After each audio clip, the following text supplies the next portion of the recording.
Nós, quando vemos um homem com bastante projeção, sendo usado assim de uma forma extraordinária, tornando-se motivo de admiração e exemplo, eu quero que os senhores saibam profundamente que ele é possuidor de um espírito excelente. Porém, por favor, não esqueçam que ele não é apenas um homem vencedor, mas, sobretudo, um grande lutador. Não analise, por favor, pelos benefícios que ele teve em sua vida apenas, e sim o que está por trás de tudo isso. Ele é cônsul da República do Chipre. Ele é reitor da Universidade Batista Brasileira. Ele é advogado com escritório em Salvador e também apresentador de TV.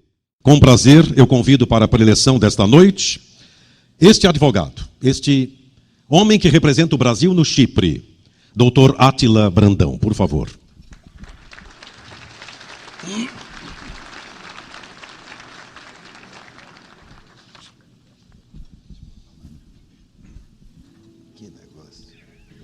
Boa noite, senhores. Boa noite, senhoras. Boa noite, juventude.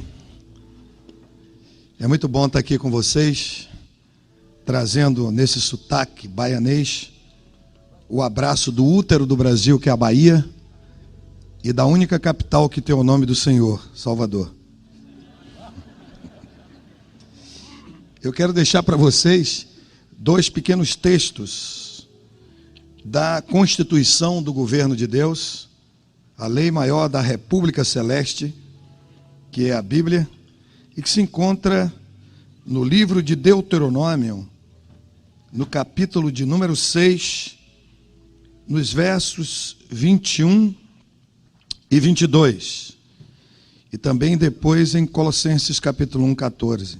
Diz assim: eu era escravo de Faraó no Egito, porém o Senhor com mão forte me tirou de lá e me transportou para o reino do Filho do seu amor, aonde recebi a remissão da minha vida pelo seu sangue. Eu era escravo do diabo. Eu nasci numa família, num lar muito tradicional, na Bahia. Meu avô era muito rico, e a família, uma família de nomeada. E desde a minha meninice, eu deparei-me no chalé onde nós morávamos, com uma sala muito grande, decorada com armários de jacarandá da Bahia, com portais de cristais da Boêmia, e ali dentro existiam muitos livros que meu avô havia trazido da Europa quando emigrou para o Brasil. E aquilo causou um impacto muito grande na minha vida desde a minha meninice. E eu gostava de sempre adentrar aquela sala. Ainda não sabia ler corretamente, mas gostava de compulsar aquelas obras. E foi criando no mais recôndito do meu ser o desejo de estudar, o desejo de conhecer, o desejo de me tornar um sábio, e de crescer, e de aparecer, não pela riqueza da família, não pelo nome, pela tradição da família, mas pelo conhecimento, pela sabedoria. E na minha meninice, não tem muito tempo assim, eu fui para o colégio militar, e dali do colégio militar, depois eu fui para a academia militar, e nos idos de 1967, fui declarado aspirante oficial, e como aspirante eu fiz vestibular para Direito na Universidade Federal da Bahia. Fui aprovado e comecei estudando Direito e trabalhando como soldado, onde cheguei até o posto de capitão. E dali eu renunciei àquele tempo todo que tinha passado na vida castrense e montei um escritório, uma banca de advogado, e coloquei 6 profissionais para trabalhar para mim. Eu era um sujeito muito vaidoso naquela época. E já como advogado, já com escritório conhecido, trabalhando para empresas multinacionais, representando muitas pessoas importantes na minha terra, eu comecei a mudar a minha cabeça. Eu agora alimentava o desejo de ficar milionário. E eu não tinha respeito pelas pessoas. Eu não considerava as pessoas como gente, mas considerava as pessoas como meros volumes. Não gostava de apertar a mão das pessoas. Se alguém era apresentado a mim, eu tinha que apertar a mão. Aí depois eu corria, lavava a mão com álcool, colocava perfume. Era assim. E tirei um rapaz muito educado, uma pessoa da High Society, tirei lá da penitenciária de Salvador, e coloquei como meu motorista, rapaz educadíssimo, né? E naquela época eu tinha um Mercedes-Benz, ele dirigia fardado. Quando nós chegávamos no Fórum Rui Barbosa, fora da nossa terra, que eu, alto e bom som, sempre dizia, ali está o maior magazine do norte e nordeste do Brasil, onde se compra e se vende tudo. Era o meu conceito do fórum. Ali eu entrava e costumava fazer grandes negociatas. E uma certa vez, eu vinha saindo ali do fórum da minha cidade, tinha um lugar na frente do fórum que não podia parar automóvel, não é? Era proibido, e eu sempre dizia a esse moço que trabalhava comigo, eu dizia, você só para aqui, bem na saída. E aí eu que gostava de me vestir, naquele tempo, com ternos ingleses e ternos italianos, né? Calçava meia dorê, né? Vestia aqueles sapatos, né? Calçava aqueles sapatos importados, de couro de bezerro não nato, alemão, né?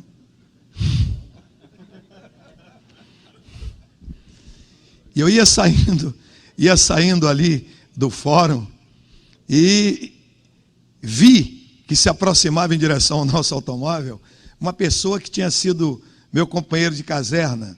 E eu cheguei para o meu motorista e disse, arranca aí, rapaz. Arranca aí, porque eu não estou afim de conversar com ninguém agora, vamos embora. Mas ele aí pulou na frente do carro. Aí o motorista disse, leva? Eu digo, não leva não, rapaz. Calma. Você está maluco? E aí ele parou o carro, ele saltou, eu saltei. Tá, como é que está você, rapaz? Como é que está? Rapaz, sou o major, que bom. Ele, rapaz, queria que você fosse na minha casa. Eu digo, irei. E não é hoje, porque hoje vai ter uma coisa. Rapaz, eu estou com tanto compromisso que eu era especialista na arte de mentir. Eu estou com muito compromisso. E ele disse, rapaz, não tem negócio de compromisso certo, você é meu amigo, nós convivemos juntos, desde a academia, rapaz, vá lá. Eu digo, rapaz, me dá seu endereço aí, para me ver livre dele. Aí peguei o endereço, eu disse, eu vou na sua casa. Você dá a sua palavra? Ele disse, não, mas minha palavra não valia nada, né? Eu disse, dou. Mas imagine que eu fui mesmo na casa dele.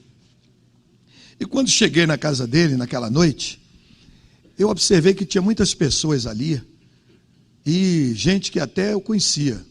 E ali estava a esposa dele, eu não conhecia a esposa dele, uma senhora muito distinta, e ela estava cercada por várias pessoas ali, um ambiente assim festivo.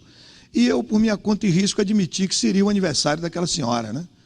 E eu disse, pô, esse cara nem me falou que era o aniversário da esposa dele, porque se me falasse, eu ia comprar uma joia Gasterne, ia chegar e dar para ela abrir na vista. Não, o que ele me deu, olha para aqui que ele me deu.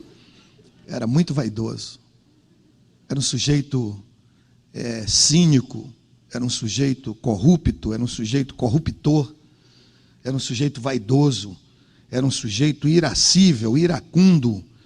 Eu estava na minha vida de advogado, não tinha nada a ver mais com a vida castrense, com a vida militar, mas eu andava na minha valise, com uma pistola Colt .45 com 2 carregadores tipo cofre carregados de bala, pronto para qualquer momento que fosse necessário matar alguém, não é? E ali, naquele momento, depois que nós chegamos naquela casa e teve aquela apresentação e tudo, aquela senhora convidou todos os presentes a se dirigirem para a sala de jantar. E eu era um sujeito, já era essa época casado, minha mulher é pediatra, e aquilo que nosso querido Popó acabou de falar, viu, Popó? Eu também gostava muito, viu?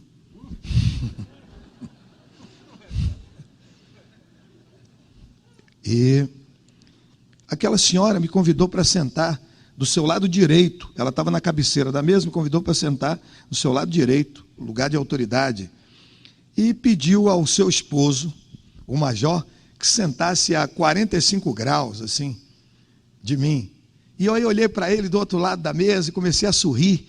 E senti que ele sorria de felicidade, porque ele, na cabeça dele, na certa, ele estava pensando que eu estava feliz, que eu estava ali, na ambiência do recesso do seu lar. Mas não é.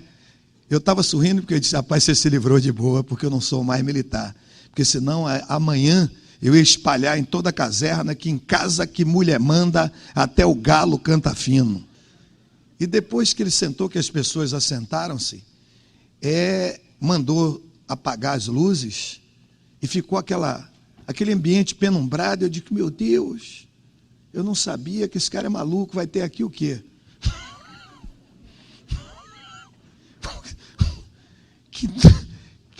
Que doideira, que negócio de louco é isso? Mas aí, aquela senhora tão gentil, aquela senhora tão dócil, ela começou a dar umas tremedeiras no corpo, e ela começou a falar com a voz cavernosa, olhou para mim e falou uma série de coisas a meu respeito, e aquilo massageou meu ego, e eu fiquei entusiasmado com o que ela estava falando, e eu fui vendo aquela coisa toda se passando, eu não sabia, nem entendia aquele negócio, e no fim eu cheguei para ela e disse, minha senhora, o que é que aconteceu aqui? Ela disse, olha aqui, não posso lhe dizer nada, você pega aí, está com a caneta aí? Eu digo, estou aqui, anota esses livros aí, e vai em tal lugar lá e compra. Imagine, o que se diz lá no sertão, juntou a fome com a vontade de comer. Desde criança, a coisa que eu mais gostava de fazer era ler, era estudar, né? E eu no outro dia pedi a esse motorista meu que comprasse aqueles livros todos, e ele trouxe aquela série de livros, e eu comecei a devorar aqueles livros escritos por um médico francês, que talvez você nunca tenha ouvido falar no nome dele, um linguista, um poliglota, um professor chamado Denisard Hippolyte Léon Riveil. Eu creio que você nunca ouviu falar nesse nome. Talvez você tenha conhecido o pseudônimo dele, Allan Kardec. E eu devorei as suas obras. Me apaixonei pelas obras escritas por aquele homem. E curiosamente eu fui para Paris para aprender mais a respeito dele. E lá em Paris eu encontrei uma obra num sebo que ele havia escrito, chamado Les Contradictions. E li aquilo, devorei aquilo. Fui para a Suíça, porque ele tinha estudado pedagogia aos pés dos maiores pedagogos da história do mundo, Pestalozzi, lá em Verdun, na Suíça. E comecei a me entusiasmar pelas suas obras. Comecei a entregar-me de corpo e alma àquela coisa, aquela grande revelação para a minha vida. E dentro de pouco tempo, eu tornei-me médium espírita de todos os dons de mediunidade. Médio de audiência, médio de vidência, médio de incorporação, médio de transporte e médium de psicografia. E comecei a fazer várias conferências no Brasil e Alemar a respeito daquela grande revelação.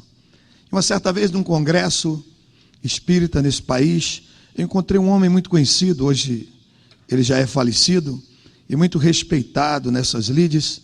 Sentamos na mesma mesa e começamos a conversar, e ele olhou para mim, disse assim, você é um jovem muito inteligente, um jovem sábio, né? Fala vários idiomas, estudou muito, tem muitos títulos, mas eu quero te fazer um desafio. Eu disse, qual é o desafio que você quer fazer para mim? Ele disse, deixa esse negócio de espiritismo científico, espiritismo de mesa branca, e vai para a limpeza pública do espaço. Eu digo, o que é limpeza pública do espaço? Ele disse, Umbanda, você tem que ter uma experiência nisso. E eu topei aquele desafio, em pouco tempo tornei-me, além de médium espírita de todos os dons de mediunidade, tornei-me ogã de terreiro de Umbanda. E na Bahia isso é facílimo. E lembro-me como se fora hoje que quando cheguei naquele terreiro, eu perguntei àquela presidente daquele centro, e disse para ela: vem cá, eu estou vindo aqui, não sou nenhuma criança, minha senhora, e estou querendo participar disso aqui, tenho uma experiência no espiritismo científico, espiritismo de mesa branca, espiritismo kardecista, e eu quero saber qual é a entidade mais poderosa que tem aqui, para a gente fazer um acordo com ela. Esse negócio de pinto eu não quero. Eu quero gente grande. E ela falou lá um bocado de termo. Eu digo: minha senhora, não tem negócio de conversa não. Eu quero um negócio prático, que a senhora não tem um tempo a perder. A senhora me fala aí quem é a pessoa mais forte que tem aqui. Ela me disse: não adianta lhe dizer, porque você pode ficar com medo. Não tenho medo de nada, minha senhora. Pode falar. Ela me disse: olha, tem vários nomes. Uns chamam assim, outros chamam assado, outros chamam não sei de quê. Eu digo: minha senhora, olha, eu quero fazer um compromisso com a entidade mais poderosa que tem aqui. Se a senhora não tem condição de fazer isso, deixa de conversa fiada, me libera que eu vou procurar outro lugar. E ela disse: olha aqui, para encurtar a conversa, o nome é Satã. Eu digo: é Satã? É. Eu digo: é com esse que eu quero. Então eu quero saber da senhora o que é que esse Satã exige de mim para a gente fazer um negócio, e negócio grande. Ela disse: olha aqui, você vai ter que, no dia 1º de maio, meia-noite, ir embaixo de um pé de gameleira branca e dar seu sangue para ele e fazer um pacto com ele. Eu digo: é isso que o povo diz de vender a alma? Ela disse: é isso mesmo. Eu digo: está fechado. Agora eu quero saber o que é que vem de lá para cá. Porque negócio é mão e contramão. Tem que ser bom para mim, tem que ser bom para ele. Ele quer ficar com o meu alma, fica. Agora o que é que vai vir de lá para cá? O que é que o senhor quer? Eu digo: poder, glória e grana. Está fechado? Está fechado. Fechamos, marcamos o negócio. E fomos lá, no dia, e fizemos aquele pacto. Ah, que negócio fantástico na minha vida. A partir daquele momento, minha vida mudou. Porque às vezes a gente pegava negócios na área de advocacia com honorários que até, viu, doutor Francisco, $1 milhão. E aí a gente sabe como é a justiça no Brasil, né? É um negócio moroso, e demora, e tem recurso, é um inferno. E a gente precisava de resolver na hora. Aí procurava o advogado ex-adverso e dizia: rapaz, há possibilidade de fazer um acordo aqui, uma transação dos autos. O cara não tem negócio. Eu digo: 50% do honorário é seu. Você leva $500 mil, eu levo 500. E olha que naquele tempo não existia negócio de mensalão, mesadão. Não é nada disso. Mas a corrupção está no sangue do brasileiro, como está o açúcar no sangue do diabético. E aí, o cara não topava, dizia: não tem negócio. Eu digo: rapaz, tem negócio. Não tem, eu digo: tem. A gente faz esse acordo. Não faz, eu digo: faz. Quinta-feira nós vamos fazer esse acordo. Ele fez: não tem dia na semana para fazer. Eu digo: tem. Quinta-feira a gente resolve esse problema. Aí na quinta-feira era o dia de eu estar lá.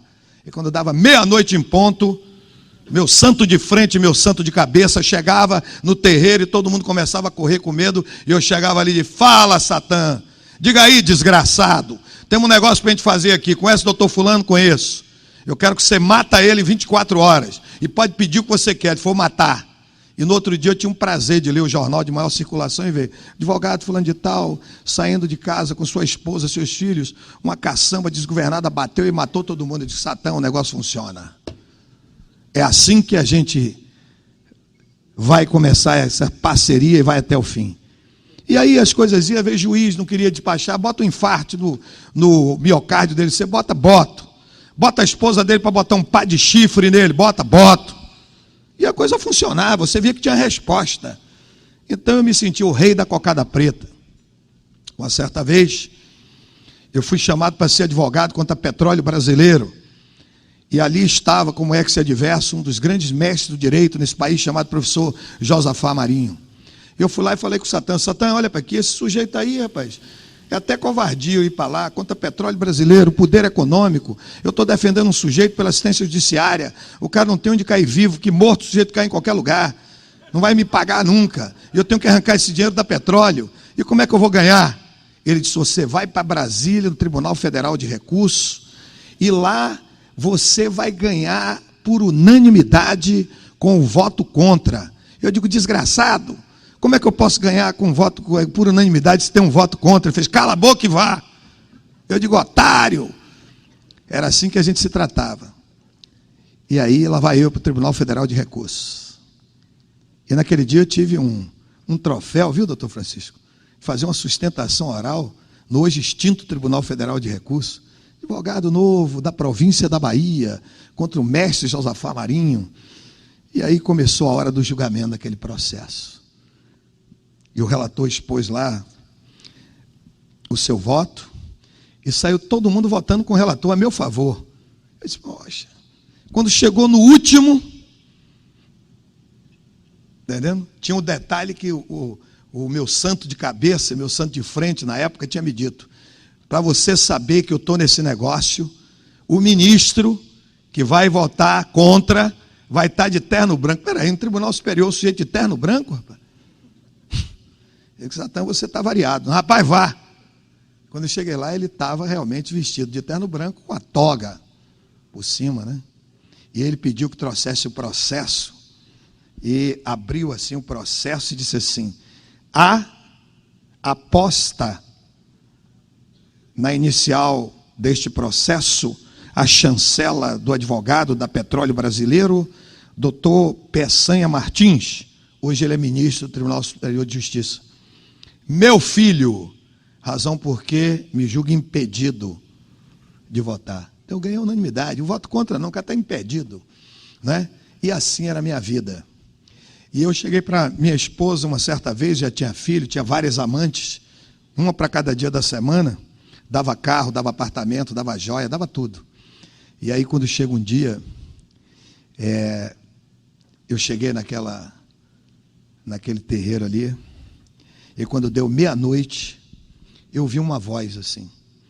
Eu conhecia todas as expressões vocais de todos os chamados orixás, pretos velhos, todo tipo de coisa. Você vê um sujeito analfabruto, não sabe nem ler nem escrever, fala nagô, fala bantu, fala iorubá.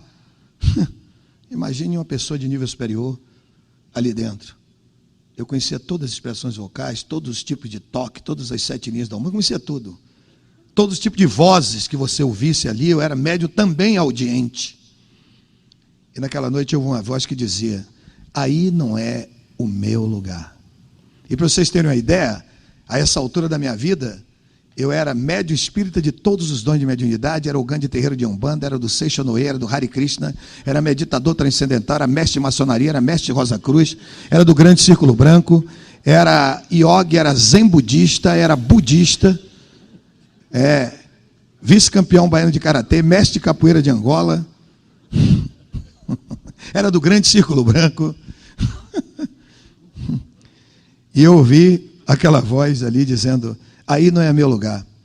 E como nós tínhamos feito um acordo entre as pessoas que frequentavam aqueles terreiros, que era autoridade ali como nós, de que nós íamos fazer qualquer negócio que as entidades mandassem, mas nós não queríamos aceitar nenhuma imposição que tivesse de trabalhar com gente pobre. Porque gente pobre dá problema. Chega de onde você é para pedir dinheiro, é para contar miséria. Era o primeiro problema, a primeira coisa, só entra aqui gente rico. E segundo, só entra doutor. E ali estava um diretor financeiro de uma das maiores construtoras desse país, e nós tínhamos feito um acordo para roubar dinheiro da construtora e construir o terreiro. Construímos um negócio bonito, rapaz, todo de mármore, era uma coisa linda. E demos o golpe lá e botamos tudo bonitinho, né?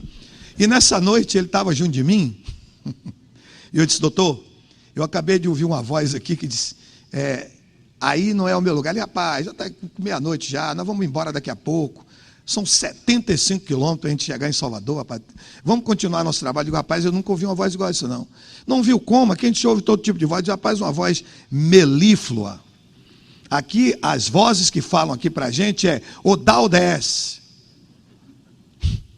Você não pode vestir roupa de tal cor hoje. Você não pode ir nos 15 anos de sua afilhada. Você não pode ir no casamento de fulano. Você não pode ir para tal lugar. É assim que a gente vive aqui, ouvir uma voz diferente, uma voz amorosa, uma voz melíflua, uma voz doce, dizendo, aí não é o meu lugar. Ele fez, rapaz, cala a boca, vamos continuar nosso trabalho, vamos cair fora daqui. E daqui a pouco, uns 10 minutos depois, eu ouvi a mesma voz que dizia assim: eu sou o Senhor, aí não é o meu lugar. Eu disse a ele: olha aqui, eu nunca mais vou voltar aqui. Ele falou: rapaz, que é isso? Não volto mais aqui, eu vou embora. E aí fui lá, peguei o meu veículo, um Mercedes-Benz, e saí em alta velocidade, né, em direção a Salvador, 75 quilômetros. E eu me lembro como se fora hoje, que naquele momento que eu entrei naquele carro, eu senti que alguém entrou e sentou-se no banco do carona. Mas o que havia de estranho era o seguinte: eu era médium vidente, eu via no mundo do espírito. E eu olhava para o lado e não conseguia ver nada, mas sentia aquela sensação de alguém, de uma pessoa sentada do meu lado. E eu comecei a dirigir em alta velocidade, naquela estrada de madrugada, e dentro de poucos instantes apoderou-se um desejo de me autodestruir. Eu disse: poxa, eu vou me matar? O que eu estou fazendo nesse mundo? Tudo que eu queria eu já tenho, todo tipo de mulher que eu queria, né? Todo tipo de coisa. Eu aqui, o governador do estado é meu amigo pessoal, me chamou para ser seu chefe da Casa Civil, me chamou para ser seu secretário de transporte. Eu tenho um projeto na vida, com 35 anos de idade, ninguém me tira, vou ser ministro da Suprema Corte Brasileira. Nós estamos vivendo um governo revolucionário. Eu trabalhava com o homem mais poderoso do norte e nordeste do Brasil, o grande Toninho Malvadeza, hoje Toninho Ternura, que é senador da República, e é presidente da CCJ, Comissão de Constituição e Justiça. Fui seu deputado nos idos de 86. Então, naquele momento ali, né, não sei, de uma hora para outra, aquele desejo de me autodestruir. Então eu disse: por que eu vou fazer nessa estrada de madrugada? Vou acelerar o carro e quando chegar na curva eu entro. E aí vem uma carreta, um ônibus de lá, uma estrada interestadual, eu vou me esbagaçar, não vou sentir nada. E aí eu entrava na curva em alta velocidade, não via ninguém. Aí eu voltava, daqui a pouco vou jogar nesse despenhadeiro que vai chegar aí próximo. E aí ia para cima do despenhadeiro, algo me tirava, mas aquela sensação ruim, de angústia, de abatimento, de estresse, né? de tristeza, de melancolia, de circunspecção, de perplexidade. E lá vai eu. E de repente eu cheguei lá na nossa casa. Eu morava na Barra, que era um bairro nobre naquela época, lá na Bahia. E quando eu cheguei lá, encontrei o nosso querido Dormia. Sabe que o vigia, quando dá 2, 3 horas da manhã, ele dorme. É o Dormia. O Dormia, até meia-noite ele é vigia, mas ali está dormindo. E o Dormia estava lá dormindo, e eu cheguei.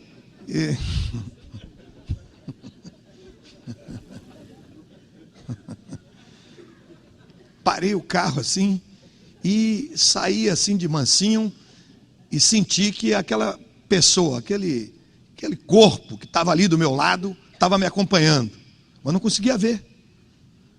E aí eu fiquei no elevador, apertei o elevador desceu, pulei dentro do elevador, para ver se entrava mais aquela sensação me seguindo. Eu morava no 4º andar, era um apartamento, um edifício de 9 andares, eu morava no 4º, era um por andar. E aí quando eu cheguei no meu quarto, eu já não dormia no mesmo quarto da minha mulher. Várias vezes eu disse para ela: na hora que nós passarmos pelo corredor do prédio, você não toque em mim, eu tenho nojo de você, tenho asco de você, estou com você, porque eu sendo casado, as pessoas vão confiar em mim, e eu vou poder ir para a cama com a mulher dos outros, por isso que eu quero você, não quero mais saber de você, se quiser ir embora, vai embora. E aí, naquela noite eu entrei ali no meu quarto, para fazer aquela prece mecânica, que eu era obrigado a fazer, não sabia porquê, mas tinha que fazer. E quando eu olhei para a porta do meu quarto, eu vi quem estava me seguindo. O homem das 7 caras, o homem das 7 faces, que eu servi com tanta singeleza de coração em todas as suas obras, e tudo que ele me mandava fazer, eu fazia. Ali estava ele na minha porta me dizendo o seguinte: se você deixar qualquer uma das minhas obras que eu mandei você fazer, eu vou te matar, vou destruir sua mulher e vou matar sua filha. Eu só tinha uma filha, a minha filha mais velha, Andréa, que hoje é advogada e defensora pública do Tribunal de Justiça do Distrito Federal, e que recentemente saiu no Correio Brasiliense uma reportagem de capa, a fotografia dela cercada de pessoas pobres, doutora Andréa Brandão, a mãe dos pobres, e me fez chorar muito. E a minha filha mais velha, e ele disse: vou destruir sua mulher e vou matar sua filha. Eu digo: Satã, vai fazer um acordo? Ele: que tipo de acordo? Eu digo: mate minha mulher e minha filha, que está aí no outro quarto, e me deixe em paz, rapaz. Não quero mais ver esse negócio. Eu falei: vou te matar. Naquele momento eu descobri uma coisa: eu estava preparado para matar, mas não estava preparado para morrer. E por que eu quis me autodestruir? Porque ele estava do meu lado ali, e eu não pude vê-lo naquela madrugada. E eu entrei em pânico. Comecei a urrar, né? Você sabe que homem com medo, em pânico, ele não raciocina. E eu me lembro quando era menino no sertão, na fazenda do meu avô paterno, Coronel Sebastião, que não tem nada a ver com meu avô materno, esse sujeito rico que eu estava falando. Eu fui visitar uma vaca que tinha dado uma cria, e a vaca se apaixonou por mim e resolveu me abraçar, eu acho. E eu saí numa velocidade tremenda, gritando, e pulei uma cerca de 7 fios de arame. E ali naquela noite eu entrei em pânico, estava sentado à beira da cama e caí no chão esparramado, gritando, urrando, e ele dizendo: vou te matar, vou te acabar, vou te destruir. Comecei a urrar e caí no chão. E quando caí no chão, estava ali em pânico, não raciocinava nada, eu senti aqui no meu ombro direito, o braço do tabernáculo, alguém apertando meu ombro e dizendo: diga Jesus. Meu Deus do céu. Você chegar para um sujeito espírita, não é espírita da ralé que está iniciando o espiritismo, não. Espírito de auto-espiritismo, dizer: diga Jesus. Eu sabia que Jesus era um médium de Nazaré que recebeu por incorporação um Cristo planetário, um avatar, um espírito angélico, e um dia eu seria também um avatar, um Cristo. Eu ia morrer, e depois eu ia reencarnar, era a lei do karma. Eu ia e voltava, e tchá. Um dia chegava a ser um Cristo. Então eu vou chamar Jesus. Por outro lado, não tinha como eu chamar Jesus, porque meus avós maternos eram judeus. E judeu não crê em Yeshua. Como é que eu ia chamar Jesus? E segundo, isso não alterava nada, mas eu estava em pânico. Se dissesse assim: chama custódio, eu gritava: custódio! Alguém disse: chama Jesus, e eu gritei: Jesus! E Satã saiu da porta do meu quarto, foi para a cozinha da minha casa, do meu apartamento, e começou a arrebentar tudo. Abria a geladeira assim, atiçava, virou geladeira, quebrou o fogão, saía voando as pratarias, quadro voando da parede, um inferno total. E aí eu voltei a raciocinar. Eu digo: poxa, eu chamo o nome de um sujeito, mano, e esse desgraçado que é tão poderoso foge, vai para a cozinha. Eu sou inimigo do cara do terceiro andar. Se eu começar a chamar o nome desse tal de Jesus aí, ele vai matar o cara dormindo na cama. Comecei a gritar: Jesus! Aí aquela voz atrás de mim dizia: diga assim: Jesus, tenha misericórdia de mim. Eu aí: Jesus, tenha misericórdia de mim. E aí fez-se um silêncio absoluto naquela madrugada. E eu fiquei impactado. De que espírito angélico, que avatar de síntese, que Cristo planetário é esse? Espírito de luz que veio em meu socorro num momento de tanta angústia, de tanto abatimento, de tanta perplexidade, de tanto medo no confronto com a morte iminente. Aí eu pulei assim, acendi a luz do quarto para ver quem era aquele espírito. E quando eu olhei, descobri algo que eu não sabia. Estava ali ajoelhada em cima da minha cama a mulher mais bonita do universo, a minha esposa. E ela disse: olha, filho, eu nunca deixei de orar por você. Nunca deixei de interceder por você.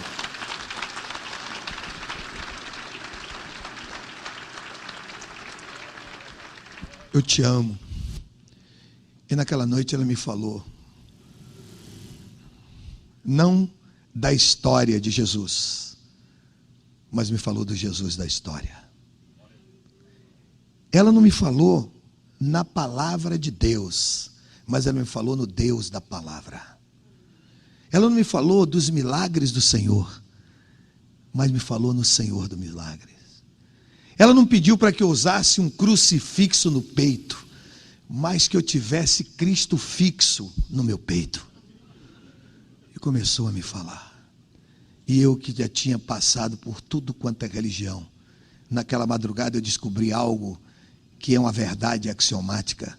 Se você tem religião, tenha certeza absoluta que você já tem nas suas mãos uma passagem de primeira classe, de ida sem volta para as quintas das profundas dos infernos. Porque religião é canoa furada. Você entra, ela afunda.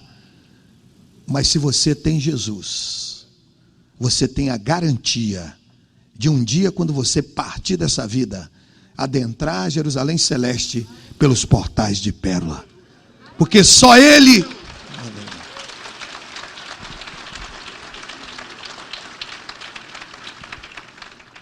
Está ali o empresário, meu querido e particular amigo Taleb, que fala árabe. Ele sabe que o sujeito que segue a Muhammad e lê o Alcorão é obrigado, pelo menos uma vez na sua vida, peregrinar até Meca e conhecer a Caaba, onde estão sepultados os restos mortais de Muhammad ou Maomé. Outros que tiveram o privilégio, como nós tivemos, irmão Custódio, de ir nos cantões da China e passaram ali para visitar a sepultura de Kong Funtze, um dos maiores mandarins da história, e milhares de milhões de pessoas o adoram como um Messias. Confúcio, ali está a sepultura dele. Outros que já tiveram o privilégio de ir a Paris e visitar o cemitério onde foi sepultado aquele médico que morreu de ataque cardíaco, Denisard Hippolyte, Leon Rivel ou Allan Kardec. Eu gostaria de poder hoje confrontar-me com ele, de ele poder estar vivo aqui, para eu chegar para ele e dizer: Monsieur Dr. Kardec, Jésus, il est le maître de ma vie.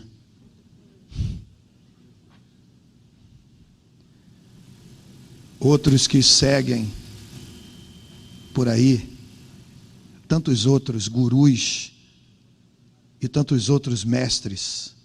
Quem sabe você segue Siddhartha Gautama Sakyamundi, o Buda iluminado, o príncipe indiano, que no momento antes da sua morte, ele chamou o seu melhor discípulo e disse: tudo é vão, eu procurei, mas não encontrei a verdade.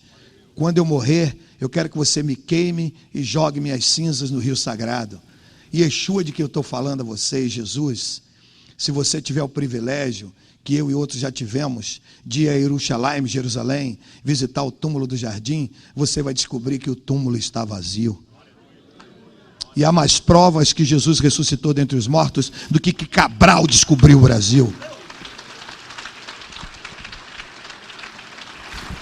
Nenhum desses mestres que a humanidade segue freneticamente conseguiram dividir a história da humanidade em duas eras, antes e depois de Cristo. E não venha para cá me dizer que você tem Cristo. Eu não quero saber disso. Eu quero saber nessa noite se Cristo tem você. Jesus Cristo é uma pessoa educada. E pessoas educadas não costumam entrar na vida dos outros sem serem convidadas. Por isso, no livro de Apocalipse, capítulo 3, verso 20, ele diz: eis que estou à porta do seu coração e bato. Se você abrir o seu coração, me convidar, eu entrarei, cearei com você e você comigo. Se você nunca abriu a sua boca e nunca convidou, ele nunca entrou. E não pense que porque seu pai é filho de Deus, você é neto de Deus. Deus não tem neto. A salvação é pessoal. E muitas vezes o que afasta você do filho do carpinteiro é o que estava afastando o ministro do Sanedrim, a Suprema Corte de Israel, que foi de madrugada ter com Jesus, porque tinha vergonha de ser visto falando com ele. E o que é importante naquele encontro é que Jesus chegou para Nicodemos e disse: Nicodemos, eu estou cansado. Eu levei a vida toda como homem, tudo igual a você, exceção feita no pecado, trabalhando, e hoje o dia todo trabalhando, mas eu tenho todo o tempo do mundo para você. Senta aí, fala comigo. Nós não servimos a um Deus que você carrega nos ombros, nem um Deus que você carrega nas costas, em cima de um andor de coisas que o valha. Nós servimos a um Deus vivo, que carrega sem ser carregado, que conduz sem ser conduzido, que leva sem ser levado, que tem ouvido que ouve, que tem boca que fala, que tem olhos que veem, tem mãos que abraçam você, tem pés que se movimentam. É o Deus vivo de Israel, o único Deus verdadeiramente existente. É Jeová, que em hebraico significa o autoexistente, que se revela aquele que faz as coisas acontecerem, o Deus que vivifica os mortos e chama a existir coisas que nunca existiram, e nos seus nomes compostos ele é Jeová Shalom, o Senhor que é a nossa paz. Jeová Tisvaot, o Senhor dos exércitos. Jeová Roferá, o Senhor que te cura, te sara, te sana. Jeová Irê, o Senhor da prosperidade e da provisão.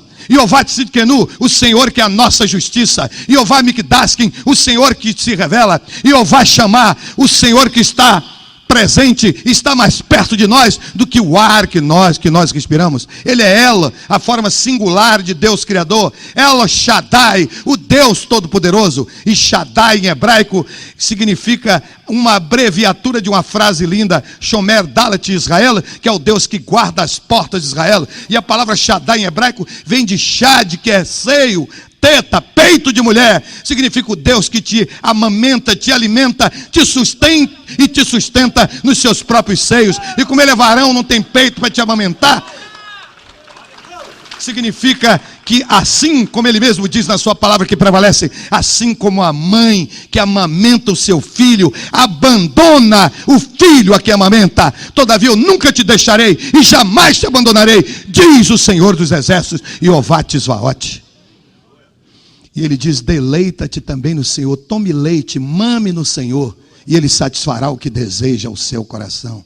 Nós não estamos falando em Deus que você carrega fixado no painel do seu carro, nem que cola na parede de sua casa, nem que leva na sua carteira. Nós estamos falando no Todo-Poderoso, aquele que criou todas as coisas, aquele que tem poder sobre a vida e a morte. Ele é El Shaddai, o Deus Todo-Poderoso, é o Elion, o Deus Altíssimo, é o Olama, o Deus Eterno, El Gibor, o Deus Valente, o Deus Guerreiro, o Deus Campeão. Ele é Manuel, o Deus conosco. Ele é Medaberel, o Deus que fala. Shimael, o Deus que ouve. El Roi, o Deus que tudo vê. El Malech HaMim, o Deus cheio de misericórdias. A ele honra, a ele glória, a ele louvor, a ele exaltação, a ele adoração para sempre, porque só ele e somente ele é o único Deus verdadeiramente existente. O Deus que me trouxe da minha terra hoje para estar aqui nessa noite com você e estar voltando amanhã para cuidar da minha vida, é um Deus que é completa, plena, total e cabalmente apaixonado por você. Eu não vim aqui contar a saga da minha vida para entreter ninguém. Eu vim aqui por amor ao meu Senhor, porque eu estou preocupado com sua alma imortal, porque às vezes você tem o que eu tenho, quem sabe até mais do que eu. Às vezes você tem os títulos que eu tenho, que para mim não valem nada. Quem sabe você é professor de direito constitucional, você é reitor de universidade, quem sabe você é mestre, você é doutor, você é pós-doutor como eu sou, mas tudo isso é lixo diante das excelências do meu Senhor. E o que é importante é que eu estou aqui nesta noite para dizer a você que você muitas vezes pode estar cheio de anel, cheio de título, mas você tem um buraco dentro de você, um vazio, que você procura encher com a bebida, procura encher com a cocaína, procura encher com a prostituição, com o sexo ilícito, porque não pode preencher, porque o buraco, o vazio que está dentro de você é do tamanho de Jesus. E a pessoa que não tem Jesus é alguém cheio de vazio. É como um bêbado montado a cavalo. Pende para um lado, para outro, para frente, para trás. Não tem norte, não tem direção, não tem segurança, não tem estabilidade, não tem nada. Você pode ser muito culto e muito sábio, mas você não sabe da onde veio, o que está fazendo aqui e para onde vai. E se você fechar os olhos nesta madrugada, você vai para onde? Está pensando que vai morrer e depois vai reencarnar? E vai morrer e vai reencarnar? A palavra que prevalece em Jó, capítulo 7, verso 9 e 10, diz assim: como a nuvem se desfaz e passa, aqueles que já morreram nunca mais tornarão a nascer. E se existe nessa noite, memorável e inesquecível, alguma pessoa que deseje preencher o seu vazio, que deseja um confronto com o Senhor da história, Jesus de Nazaré, Yeshua HaMashiach Ben Nazareth, eu quero que você saiba que quando Jesus se confronta, cruza com a morte vira vida. Quando ele cruza com a fome, ela vira saciedade. Quando ele cruza com a doença, ela vira saúde. Quando ele cruza com a derrota, ela vira vitória. Quem sabe você é uma pessoa depressiva, porque o diabo está dizendo a você que você é um derrotado, você é um empresário falido, seu negócio não dá certo, você é um azarão, você não vai para lugar nenhum, você não tem sorte. Quem sabe estão dizendo a você que você tem que tomar banho de sal grosso. Quem sabe estão dizendo a você que você tem que tomar banho de cortiça, porque você está muito pesado, para você ficar leve. Eu quero que você saiba que o diabo é um mentiroso, é um pai da mentira, é um desgraçado, é um chifrudo, é um derrotado e é um travesti. A Bíblia diz que ele se traveste em anjo de luz. E eu quero que vocês saibam uma coisa mais importante: quando ele disser que você é um derrotado, ele está mentindo. Porque antes de você nascer, quando sua mãe e seu papai tiveram relação sexual e seu pai teve prazer, ele jogou no ventre de sua mãe mais de 6 milhões de espermatozoides. E naquele momento começou uma carreira tremenda para ver quem chegava na frente e encontrava o óvulo que estava no terço médio da trompa dela, para ali fecundá-la, e depois aquele óvulo descer, nidar no útero e dar origem a você. E foi você que ganhou a corrida. Milhares de milhões morreram para você nascer. Por isso todas as pessoas que estão vivas são vencedoras.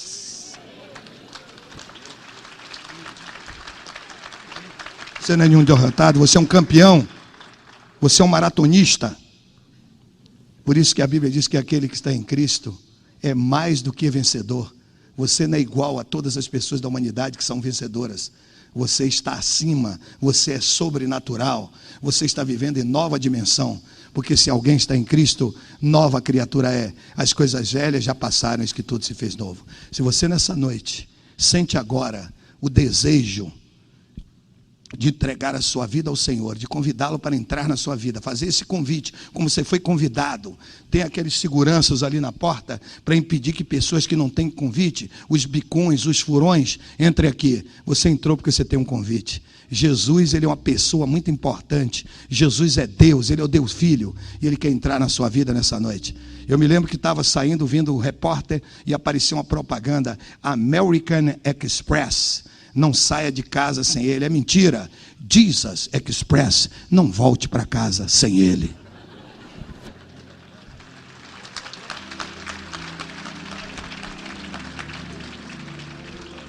Se você sente esse desejo,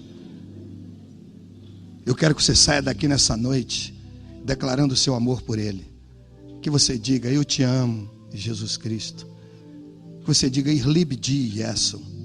Que você diga: je t'aime, mon cher Jesus. Que você diga: ti voglio tanto bene, Jesus. Que você diga: ego agapau ot Christos. Que você diga: anio hevel terra, Yeshua HaMashiach. Eu te amo, Jesus Cristo. I love you, Jesus. Seja lá como você quiser declarar, você vai sair daqui declarando o seu amor por ele, porque Jesus é Deus. E se você sente esse toque nesta noite memorável e inesquecível e quer convidá-lo, não precisa falar, não precisa se desesperar, não precisa arrancar os cabelos. Quem sabe você é careca, não precisa fazer mais nada. Você pode levantar sua mão direita assim, e eu vou estar orando por você. Jesus te abençoe. Quem mais nessa noite? Jesus te abençoe, Jesus te abençoe, Jesus te abençoe, Jesus te abençoe. Veja sua mão, Jesus te abençoe. Veja lá, Jesus te abençoe, Jesus te abençoe, Jesus te abençoe. Veja duas mãos, Jesus te abençoe, Jesus te abençoe, Jesus te abençoe. Veja sua mão, Jesus te abençoe lá atrás. Jesus te abençoe, Jesus te abençoe. Veja sua mão, Jesus te abençoe, Jesus te abençoe, Jesus te abençoe. Quem mais nessa noite? Jesus te abençoe, Jesus te abençoe. Quem mais? Jesus te abençoe. Quem mais nessa noite? Jesus te abençoe. Veja sua mão lá atrás. Jesus te abençoe, Jesus te abençoe, Jesus te abençoe, Jesus te abençoe, Jesus te abençoe. Oh meu Deus, que maravilha. Olha aqui, quem sabe você levantou a mão porque você gostou do meu discurso. Quem sabe você levantou a mão porque me achou um tipo de beleza. Quem sabe você levantou a mão porque ficou emocionado. Não vale. Ele diz: apresentai os vossos corpos limpos em sacrifício puro e agradável a Deus, que é o vosso culto racional. Ele quer de você um culto da inteligência, do raciocínio, do discernimento, da elucubração, da escolha. Se você sentiu que que é Ele. Aquilo que Ele disse aos judeus da sua época: Anin Hadere, Verra Emet, Verra Raima. Eu sou o caminho, eu sou a verdade e eu sou a vida. Aquilo que está escrito nessa palavra, e Amós 3,7, não é pela força, nem pela violência, mas pelo meu espírito, diz o Senhor. Em Sefer Irmiyahu Hanavi, no livro do profeta Jeremias, no capítulo 1, verso 12, está escrito: Kishoked ani ali devari la sotó, porque eu velo pela minha palavra para cumpri-la. Se você fez esse sinal porque você sentiu, Ele diz assim: todo aquele que me recebe, este virá a mim. E eu gostaria que você viesse aqui à frente, irmão Custódio e eu. Nós vamos abraçar você, vamos orar por você. We're gonna pray for you tonight. É um dia de festa, é um dia maravilhoso. Você pode vir, irmão Custódio, Rangel Pires vai estar aqui. Você que, mesmo que você não tenha levantado a mão, mas você sente esse desejo, vem aqui agora. Venha, come for Jesus, right now. Venha para Jesus Cristo, ahorita mesmo. Viens per Jesus, lá ele meta que devota que via. Vem agora, como você está, pode sair do seu lugar. Esse é o momento, pode vir, traga a sua pessoa, ao seu companheiro, mesmo que você não conheça a pessoa, venha, traga do seu lado, venha, me leve lá, eu quero ir nessa noite, eu não vou sair daqui sem ele. Se tiveres tempo, olhe para os lírios que nascem tão lindos nos prados e campos. Se tiveres tempo, olhe os passarinhos no seu voo livre, no seu voo livre, na amplidão dos céus, pois a vida passa de repente, levando estas horas lindas, levando embora o que foi para sempre, foi-se na distância. Hoje são lembranças do que não volta mais. Se tiveres tempo, olhe o pôr do sol. Está chegando a noite, tudo tem seu fim. Se tiveres tempo, beije e abrace, pois tudo se vai,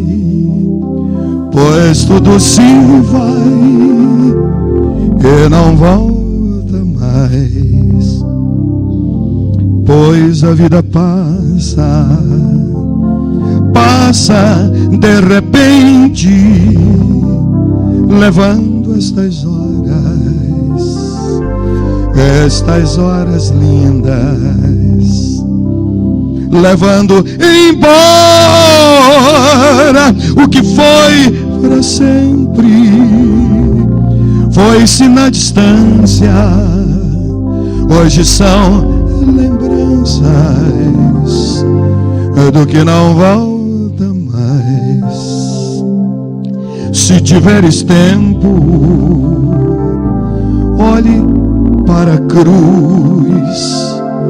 Há tempo de espera, o meu Senhor Jesus. Pode ser que o tempo lhe dê tempo ainda de hoje decidires, a seguir Jesus. Pois a vida passa